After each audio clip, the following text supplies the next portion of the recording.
Hey guys, welcome to Bite Me. This is going to be the last episode for a bit. I am needing to shift some focus onto other things and other endeavors I have going on in my life. I don't know the podcast.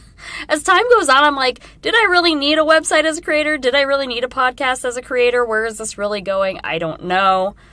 I don't want to say the podcast will cease to exist, but I don't know, COVID's coming not to an end, but it's just, we're figuring it out. And now there's a whole ass war. And I'm trying to figure out where I want to take my following here. I definitely want to keep it around. I don't know what capacity. I think the website could probably stand to go and get reformatted, but for YouTube and podcast purposes, I think this is still doing some good. We're doing some things. For the last episode, I do want to talk about the war. Boy, that's weird. That's a weird thing to say. And we just done pulled out all of our troops out of one war so we could just go to another one for some white dude. And I think it's interesting that none of the white dudes have anything to say about this war. But they all have lots to say about the Iran war. But, we can just have white dudes fighting white dudes. That by the way, is communism.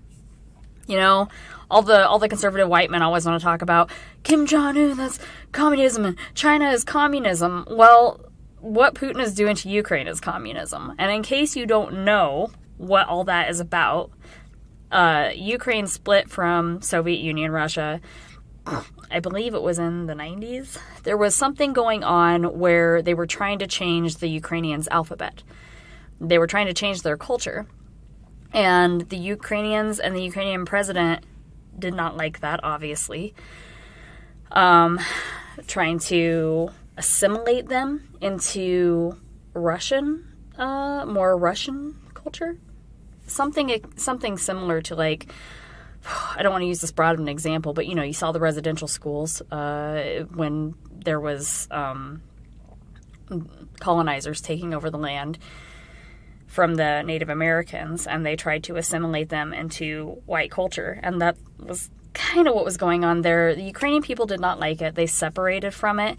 And then NATO was like, hey, we can help you out if you want to be a part of us. But the Ukrainian people had such a bad taste in their mouth from Russia being intimidating as fuck.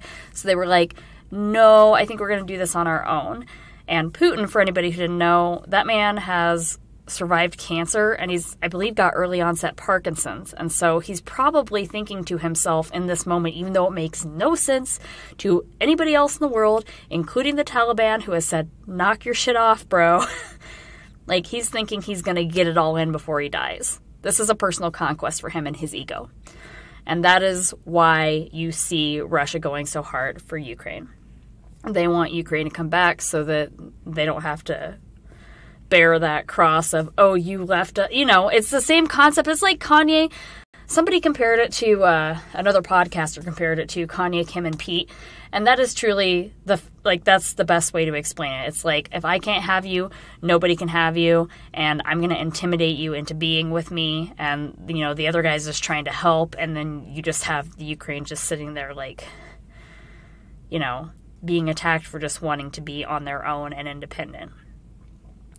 It does make me concerned, and I think it makes other political creators concerned as well, because the problem is, it also makes me very grateful that Trump's not in office right now. The problem is, Putin does this, and then these other white men get ideas, right? Or not even necessarily white men. Like, China does not like us.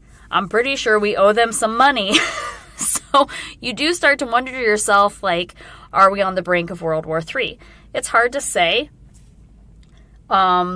If we are, fuck. But what are you gonna do, We can only do what we can do. We don't really have, for as much power as one person does have to change, like, that's a whole bigger issue that it almost is like a Don't Look Up moment, like the movie on Netflix. You just have to accept what will be, control what's within your control, and just sit. And I think that if something did happen, it would be quick. I hope. But I don't know. the Ukrainian people, those poor people, it's an interesting time to be alive for sure. It's like we just got over COVID and now this shit happens. Thanks, Putin. Can we just shift the blame from this thanks Obama, thanks Biden over to thanks Putin? Because that's what's really going on. And these white dudes who are worshiping him, like, that's a dictator. That, going back to communism, that is a dictator. That is somebody who wants to take over other countries and be in charge. And that's not democracy. That's not where the people decide. That's where one person decides. A dictator decides for the rest of everybody else. And I even think that the term for presidency or leadership or prime minister or whatever it is they do over in Russia, the term for that is longer than the 4 years that we have in America. So Putin will be there for a while and has been there for a while. People in America who are supporting that, they are supporting communism.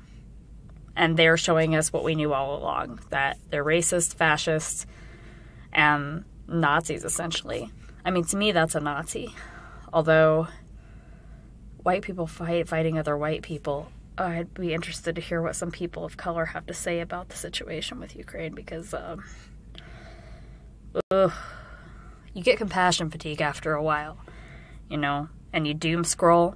You wake up in the morning and you just see shit after shit after shit after shit, people dying, people with terminal illnesses, buildings exploding, you know, so it's just this constant depressive doom scrolling. And then you have compassion fatigue, and that's where it's like you might see somebody die on your phone and you're just like, well, that, you know, it's like us seeing the school shootings every day and we're like, yeah, that happens every day. It's normalized. It takes away a part of your humanity. It's a hard time right now. So the things that you do have within your control, since you can't stop the war, is the war with yourself. You know, take care of yourself, take care of your thoughts, take a break, eat well, live well, 15 minutes at a time. That's how I live my life.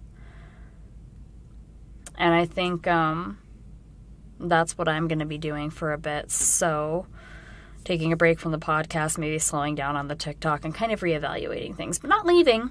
I'm just like, you know, doing some compartmentalizing. And I would encourage everybody else to do the same at this time.